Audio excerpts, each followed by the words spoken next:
गुरु बिने ज्ञान नहीं, नहीं रे गुरु बिने ज्ञान कहाँ।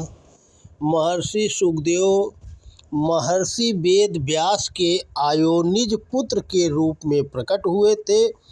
महर्षि वेद व्यास जी ने तेजस्वी पुत्र रत्न की प्राप्ति के लिए भगवान भोलेनाथ की घोर तपस्या की थी। उनकी तपस्या से प्रसन्न होकर भोलेनाथ ने उन्हें तेजस्वी पुत्र प्राप्त होने का वरदान दिया था और उसी वरदान के परिणाम स्वरूप श्री सुखदेव जी श्री वेद व्यास जी के पुत्र के रूप में प्रकट हुए थे। कहते हैं कि जब श्री सुखदेव जी का जन्म हुआ था तो उनके शरीर से दिव्य व निर्मल ज्योति निकल रही थी। उपनयन संस्कार हो जाने के बाद श्री सुखदेव जी ब्रह्मचारी के रूप में तपस्या करने लगे। ज्ञान और वैराग्य की प्रतिमूर्ति श्री सुखदेव जी की अर्थ और काम के प्रति कोई आसक्ति थी ही नहीं। वे सिर्फ मोक्ष का ही चिंतन किया करते थे। एक दिन उन्होंने अपने ब्रह्मज्ञानी पिता से मोक्ष के विषय में कई प्रश्न किए। सभी प्रश्नों का समाधान करने के पश्चात महर्षि वेद व्यास जी ने अपने पुत्र को उपदेश देते हुए कहा, पुत्र तुम भगवत शरणागति करो, भगवान का ही चिंतन मनन ध्यान करो। यह मानव शरीर पानी के बुलबुले के समान है। यह आज है और कल नहीं रहेगा। इस नाश्वर शरीर का कोई भरोसा नहीं, पता नहीं कब इस शरीर का नाश हो जाए। जीवन के हर पल को तुम सचिंतन करते हुए व्यतीत करो। शरीर और संसार में कोई आसक्ति मत रखो। अनासक्त होकर अपने कर्तव्य का पालन करते रहो। वे आगे बोले, पुत्र संसार में सही माने में वे ही सुखी हैं जिन्होंने भगवान का आश्रय ग्रहण कर भगवत प्राप्ति की है, परम तत्व की उपलब्धि की है। हाँ, जीवन में तुम कभी भी कुसंगत में मत पड़ना। तुम सत्संग में रहकर सदैव अपने परम लक्ष्य को याद रखना और उसकी प्राप्ति के लिए अपने तन मन आत्मा को पूरी तरह लगाए रखना। वीरता के साथ काम क्रोध मोह लोभ आदि शत्रुओं से बचे रहना और अपने मार्ग से कभी भी विचलित नहीं होना। परमात्मा सदैव तुम्हारे लिए सहायक हैं। परमात्मा तुम्हारी शुभेच्छा और सच्चाई को जानते हैं। वे ही कठिनाई में सदैव तुम्हारी रक्षा करेंगे। फिर वेद व्यास जी बोले, पुत्र तुम मिथिला नरेश जनक के पास जाओ और उनका सत्संग प्राप्त करो। उनका सत्संग परम तत्व की प्राप्ति में तुम्हारे लिए आवश्यक ही सहायक होगा। वे ब्रह्मज्ञानी हैं। वे तुम्हारे संदेह को दूर कर तुम्हें स्वरूप बोध करा देंगे। तुम स्वभाव से जिज्ञासु हो, यह तुम्हारे लिए ज्ञान प्राप्ति में सहायक होगा। तुम बड़ी विनम्रता और श्रद्धा के साथ जाना, उन्हें नमन वंदन करना। मिथिला नरेश से ज्ञान चर्चा करते समय तुम उनकी परीक्षा लेने का भाव विचार अपने मन में बिल्कुल भी नहीं रखना। तुम कुछ या बहुत कुछ जानते हो, इसका घमंड बिल्कुल भी नहीं करना। तुम तितिक्षा करते हुए पैदल ही उनके पास जाना और उनकी आज्ञा का पालन करना। पिता की आज्ञा शिरोधार्य कर श्री सुखदेव जी मिथिला की ओर चल पड़े। मार्ग की बाधाओं को पार करते हुए अगणित कष्ट कठिनाइयों को सहते हुए अंततः वे मिथिला नरेश के द्वार पर पहुंच गए। द्वारपालों ने उन्हें अंदर जाने से रोक लिया। द्वार पर रोक दिए जाने के बाद भी उनके मनोभाव में कोई बदलाव नहीं हुआ। वे यथावत मधुर भाव के साथ वहीं खड़े रहे। उनके चेहरे की दिव्य आभा को और तिरस्कार किए जाने पर भी उनकी पूर्ववत प्रफुल्लित भाव दशा को देखकर एक द्वारपाल उनके पास आया, उन्हें नमन वंदन किया और उन्हें बड़े आदर सत्कार के साथ राजमहल के अंदर ले गया। वहाँ एक मंत्री ने उन्हें ऐसे स्थान पर ठहराया जहाँ सुख भोग की अनेक वस्तुएं उपलब्ध थी।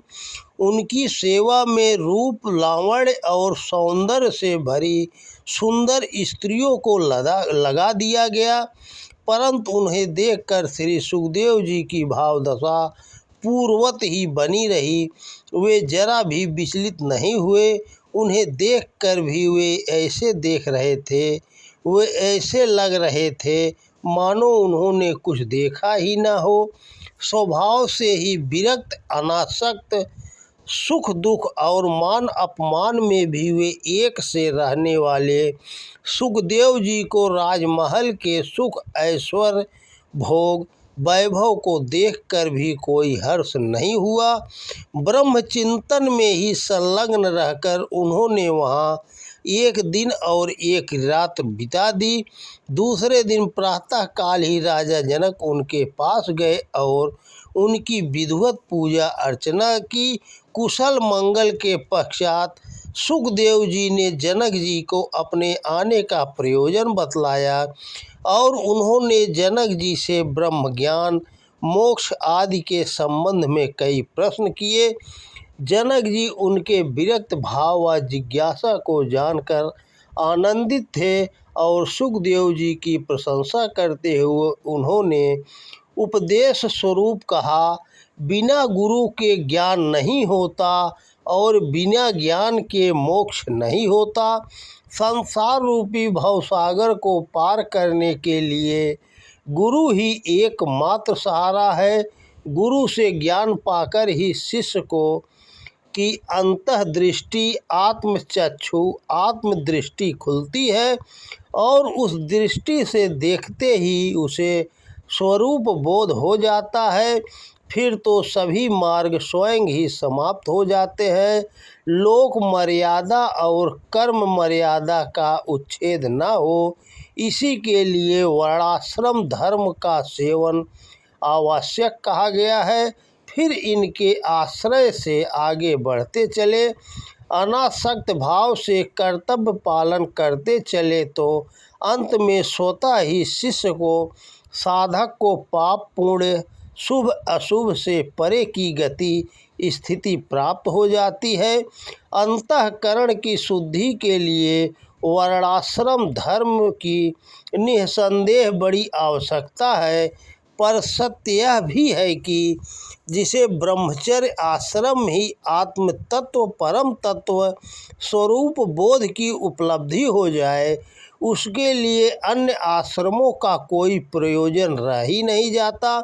अभ्यास के द्वारा शिष्य को, साधक को पहले तामसिकता और राजसिकता का त्याग करना चाहिए और सात्विकता का आश्रय लेना चाहिए।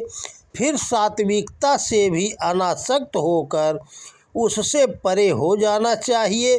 यही साधना का सच्चा स्वरूप है।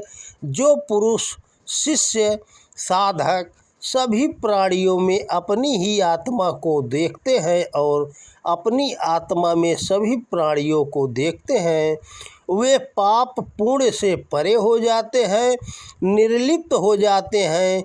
वे शुभ अशुभ, सुख दुख, हर्ष विवाद, मान अपमान, राग द्वेष सबसे परे हो जाते हैं और मुक्त हो जाते हैं।